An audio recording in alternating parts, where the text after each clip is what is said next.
Um, for those of us that are college football fans, particularly G5 fans, we're pretty familiar with the Navy offense. But some folks that maybe are more peripheral fans might not be as familiar. How would you describe the Navy offense to those type of people? Well, first and foremost, we have a major change with the Navy offense effective this spring. They are no longer running strictly the triple option. They have a new offensive coordinator named Drew Cronick, and Drew is a practitioner of wing T offense. However, his wing T is nothing like you would probably think of from high school level. He has a very evolved wing T offense. He calls it the millennial version of wing T offense, and but it is based in the fundamentals of wing T offense, and he is going to incorporate triple option elements. He's going to incorporate run pass option elements, but it is the wing T, and it is different.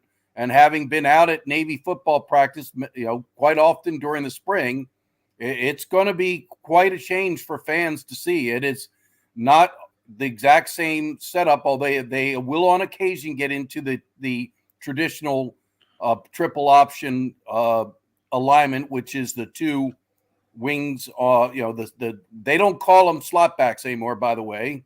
They're now calling them snipes because they do different things. But occasionally you'll see the traditional triple option alignment, but more often than not, you're going to see a lot of different things. Typical wing T is a fullback, two wing backs, one wide receiver, and a tight end. And Cronick does get into that quite a bit, that personnel grouping. And tight ends will become an important position in his offense. And right now, they don't really have a lot of true tight ends that were recruited as tight ends. They have guys who've been converted to tight ends. So that's going to be important positional development moving forward. But to make a long story short, they're not running the triple option the way that you all are accustomed to seeing. They have a new offense, and to be honest, I don't think any of us are going to know exactly what it is until we see it unveiled on the field during the 2024 season. Well, that's an interesting tidbit going into the 2024 season, but it sounds like they're still going to do a little bit of running here. So Navy's always had a strong running game, and 2023 was no different. They ranked 18th in rushing offense with 195 yards per game. But let's start by looking at the position that kept that rushing offense humming, and that's the quarterback. They lose Ty Lavatai to and Xavier Arline from last year's team, but they do return Braxton Woodson and Blake Horvath, amongst others. How did that quarterback room look in the spring? Well, Blake Horvath emerged from spring camp as the clear-cut starter. He performed better than Braxton Woodson. Blake will be a junior in 2024. Woodson will be a sophomore. Both received significant playing time last season. largely due to injuries to Lavatai and our line wasn't even in the mix till the end, to be honest. Largely due to injuries. First, Lavatai got hurt. That gave Horvath an opportunity. Then Horvath got injured, and that gave Woodson an opportunity. So they got playing time. They got valuable experience. Woodson actually threw a beautiful touchdown pass in the UNC Charlotte game, which was a very low-scoring game, and that proved to kind of be the decisive tally. So these guys, they're young, but they have experience. But coming out of spring camp, Blake Horvath is the starter. He executed the offense better. I think he's a better runner than Woodson at this point in his career, and I think that's very important because in Drew Cronick's system, they get the quarterback on the move. They want to roll him out, and they want to move the pocket and do some things. That's important to his offense, and Horvath has shown a better ability to do that. Moving over to the running back room, they returned just about everyone from a year ago, including Alex Texa, Dave Fofana, Eli Heidenreich, Brandon Chapman, Anton Hall Jr., and others. How did the running backs look in the spring?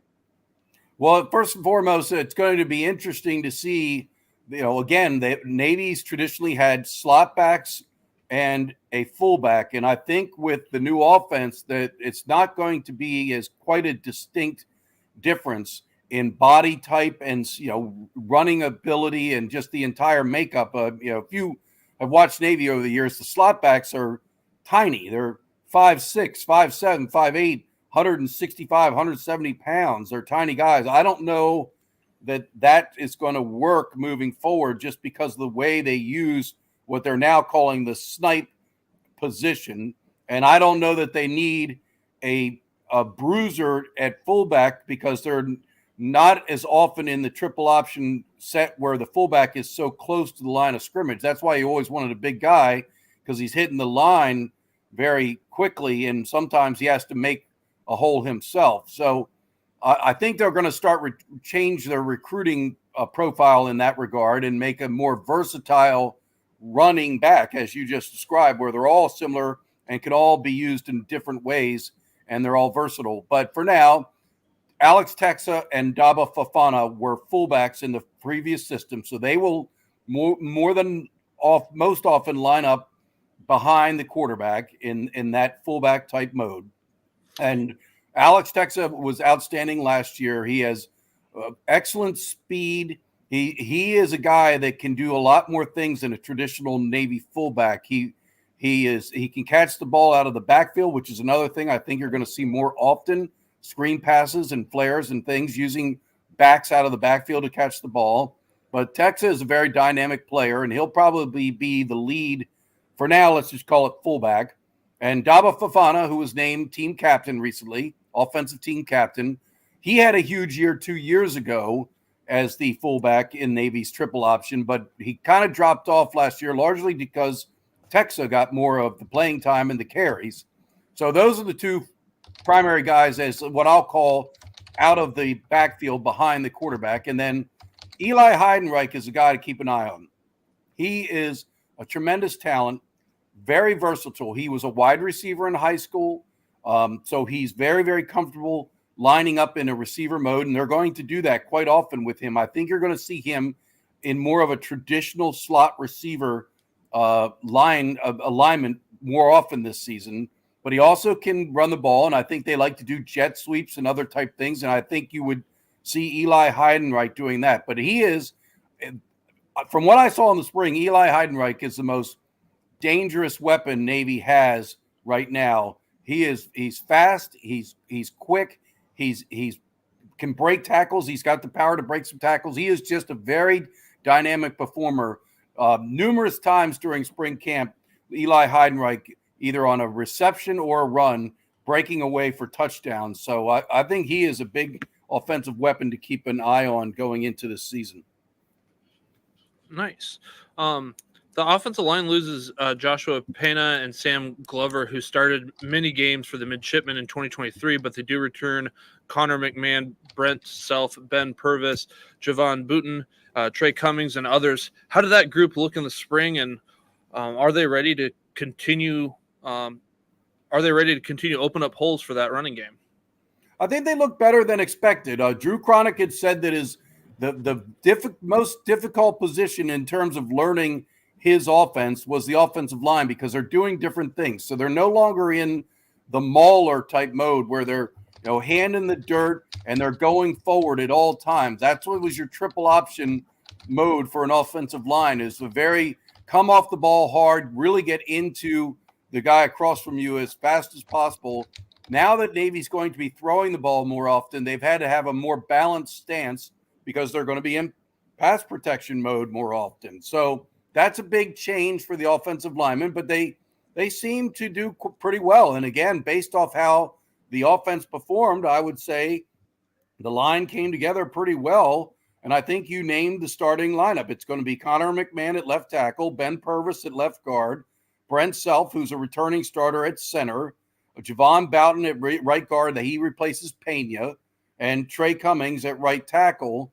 So those are the guys that shined. And what they're going to have to do here, especially during August training camp, is develop more depth, because behind them a lot of young guys that aren't experienced. So they're going to have to get depth, because you're going to lose linemen, have them go down over the course of a season. But I from my take in brand new offense, the line looked pretty good to me during the spring.